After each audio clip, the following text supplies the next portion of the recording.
Hello दोस्तों, आज हम लोग जानेंगे इस वीडियो में कि धारा 126 क्या है। जो हमारे भारत की जो नया कानून लागू हुआ है, BNSS भारतीय नागरिक सुरक्षा संहिता, उसकी धारा 126 क्या है। और किसी भाई का कमेंट भी आया था कि हमें 126 की पूरी प्रक्रिया समझाइए। ठीक है, एक भाई का कमेंट भी आया था। तो चलिए आज हम लोग जानते हैं कि धारा 126 है क्या और इसकी पूरी प्रक्रिया है क्या। ठीक है, तो आइए चलिए हम लोग जानते हैं।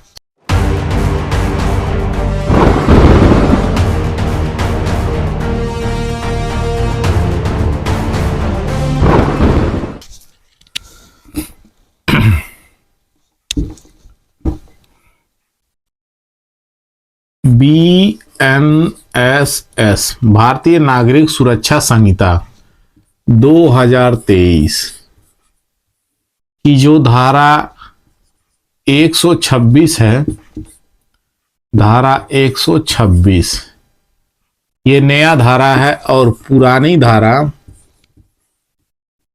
पुराने कानून की जो धारा है CRPC की धारा, CRPC की जो धारा है वह 107 है। ठीक है, CRPC की जो धारा, पुरानी धारा CRPC की जो धारा है वह 107 है। ठीक है, दोनों में इसमें भी वही बात है और इसमें भी वही बात है, बस धारा चेंज हो गया है। ठीक है, बस धाराओं को बदल दिया गया है। ये भी धारा यह प्रावधान करती है कि किसी दशाओं में परिशांति कायम रखने की प्रतिभूति। ठीक है, और ये भी धारा यही प्रावधान की थी पुराने कानून की कि किसी दशाओं में, किसी अन्य दशाओं में परिशांति कायम रखने की प्रतिभूति। ठीक है, तो चलिए हम लोग जानते हैं परिशांति। परिशांति, ठीक है, परिशांति का मतलब यह है कि अगर दो व्यक्ति हैं आपस में अगर झगड़ा कर रहे हैं या झगड़ा होने का संभावना उत्पन्न हो रहा है या किसी अन्य प्रकार या किसी अन्य दशाओं में शांति भंग होने की आशंका जताई जा रही है, वही परिशांति होता है। ठीक है, यानी परिशांति भंग किया जाना, यानी जहां पर शांति है वहां पर हु हल्ला दंगा प्रसाद मचा करके शांति को भंग किया जाना। ठीक है, तो ये धारा यही कहती है। ये धारा यह कहता है कि इसमें दो बातें बताई गई हैं, पहला और दूसरा। पहला यह है कि किसी भी कार्यपालक जहां पे परिशांति भंग हुई है वहां के अधिकार क्षेत्र में, ठीक ना, कार्यपालक मजिस्ट्रेट को, वहां के कार्यपालक मजिस्ट्रेट को यह इत्तिला मिलता है, यह सूचना मिलता है कि किसी व्यक्ति के द्वारा, ठीक है, किसी व्यक्ति के द्वारा परिशांति कायम, परिशांति भंग होने की आशंका जताई जा रही है या लोक शांति विक्षुब्ध करने की आशंका जताई जा रही है या आशंका होने की संभावना है किसी अन्य व्यक्ति के द्वारा वहां की जो शांति व्यवस्था है वह भंग होने की स्थिति में यह पता चलता है मजिस्ट्रेट को। ठीक है, या किसी अन्य दशाओं में, कोई व्यक्ति है किसी अन्य दशाओं में जहां पर लोक शांति बनाई गई है वहां पर वो शांति भंग करने की कोशिश कर रहा है या भंग कर चुका है या भंग करने का प्रयास कर रहा है या योजना बनाया है, ठीक ना, या योजना बनाया, उस ऐसी स्थिति में यदि पुलिस को पता चल जाती है और या कार्यपालक मजिस्ट्रेट को यह सूचना मिल जाती है तो पुलिस उसको पकड़ के क्या करेगी, कार्यपालक मजिस्ट्रेट के पास ले जाएगी। ठीक है, पहली बात में तो पुलिस उसे क्या करेगी, जब सूचना मिलेगी या किसी के खिलाफ जब FIR दर्ज होता है, ठीक है, तो वो भी क्या है, जब मान लीजिए किसी व्यक्ति के खिलाफ FIR जब दर्ज होता है तो वह भी क्या है, परिशांति भंग करने की आशंका जताई गई है, यानी परिशांति भंग किया गया है वहां पर। ठीक ना, शांति भंग किया गया है। जब किसी के खिलाफ FIR होता है तो पुलिस पकड़ती है, ले जाती है, 24 घंटे के अंदर कार्यपालक मजिस्ट्रेट को सौंप देती है। तो ऐसी स्थिति में कार्यपालक मजिस्ट्रेट को जब यह पता चल जाता है कि यह परिशांति कायम भंग करने की कोशिश किया है या कर चुका है, ठीक ना, तो ऐसी स्थिति में वहां के जो कार्यपालक मजिस्ट्रेट हैं उस व्यक्ति को से क्या करेंगे, एक जमानत पत्र भरवाएंगे। ठीक है, उस व्यक्ति के नाम से एक जमानत पत्र भरवाएंगे और वह जमानत पत्र जब भरा जाएगा तो उसमें वह जितनी अवधि समझें, ठीक ना, इस सेक्शन में तो नए सेक्शन में तो यही प्रावधान किया गया है कि 1 वर्ष, ठीक ना, या कार्यपालक मजिस्ट्रेट के विवेक के या विचार के ऊपर यह निर्भर करता है कि वह 1 वर्ष या इससे कम की अवधि या 9 महीने की अवधि या 6 महीने की अवधि, ठीक ना, वो जितना तय करें कि उस व्यक्ति के खिलाफ, जिसके खिलाफ, ठीक ना, जिससे यह पता चलता है कि यह व्यक्ति आशंका, ठीक ना, परिशांति की भंग किया है, ठीक, उस व्यक्ति के खिलाफ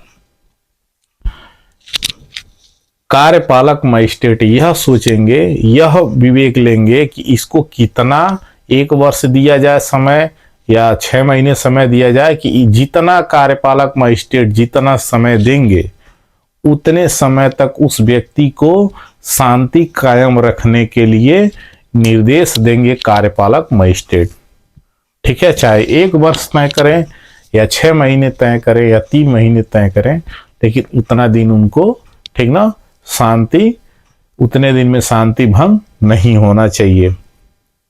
ठीक है, तो यह कार्यपालक मजिस्ट्रेट तय करेंगे। दूसरी बात यह कि जिस स्थान पर शांति भंग हुआ है, क्या वह स्थान उस तहसील या उस कार्यपालक मजिस्ट्रेट के क्षेत्राधिकार में आता है कि नहीं। ठीक है, दूसरी बात कि जहां पे परिशांति भंग हुआ है वह उस तहसील में या उस कार्यपालक मजिस्ट्रेट के क्षेत्र में वह स्थान आता है कि नहीं, या वहां की जो स्थानीय पुलिस है उस स्थानीय पुलिस के वह क्षेत्र में आता है कि नहीं। ठीक है, दूसरी बात यह है, यदि उस क्षेत्र के क्षेत्राधिकार में आता है, ठीक है, तो वही पहली वाली बात, उसे पकड़ा जाएगा, मजिस्ट्रेट के सामने पेश किया जाएगा, पेश करने के बाद उसे, ठीक ना, उसे जमानत पत्र भरवाया जाएगा। और जब जमानत पत्र भरा जाता है तो उसमें लिखा भी जाता है, बॉन्ड पत्र में, जो बॉन्ड पत्र होता है उसमें लिखा जाता है, अवधि दिया रहता है, ऐसे अवधि कितने माह के लिए यह जमानत पत्र अपना दे रहा है शांति कायम रखने के लिए। ठीक ना, तो उसमें 6 महीने हम लोग लिखते हैं, लेकिन अगर यह मजिस्ट्रेट बोल दे कि नहीं, आपको यह 6 महीने की जगह या 1 वर्ष लिखा जाना है, तो हम लोग यहाँ पर 1 वर्ष भरेंगे। ठीक है, लेकिन 6 महीने के लिए उसे यह भरा जाता है बॉन्ड पत्र कि 6 महीने आप शांति बनाए रखेंगे, 6 महीने में कोई झगड़ा बवाल, कोई दंगा प्रसाद आप नहीं करेंगे। ठीक है, तो एक चीज और है, 6 महीने की अवधि तो उन्हें समय दिया ही जाता है, लेकिन उनके खिलाफ जुर्माना भी भरा जाता है। ठीक है ना, बंद पत्र में एक राशि भरी जाती है, तो वह राशि तय की जाती है 50,000 या 1 लाख रुपए की।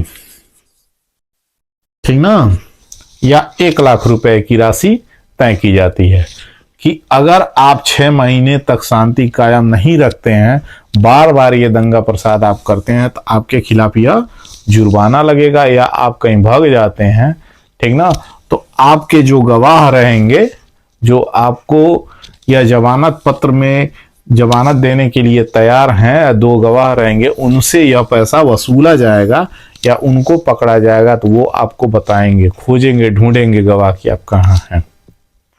ठीक है, तो ऑल ओवर ये 126 की यही पूरी प्रक्रिया है।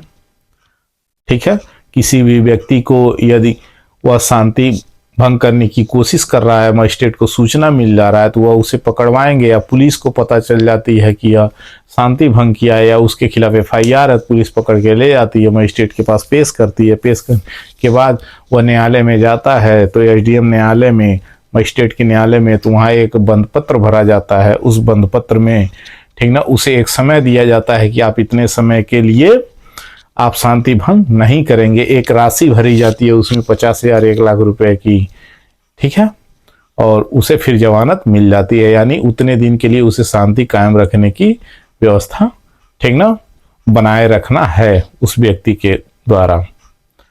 तो 126 की यही पूरी प्रक्रिया है। आई होप आपको समझ में आया होगा। समझ में आया होगा तो वीडियो को इतना शेयर करिए कि जानकारी सबके पास जाए, ठीक है। आई होप, हमें लगता है कि आपको भी अच्छा, ये जानकारी अच्छी लगी है तो बहुत बहुत धन्यवाद पूरा वीडियो वॉच करने के लिए।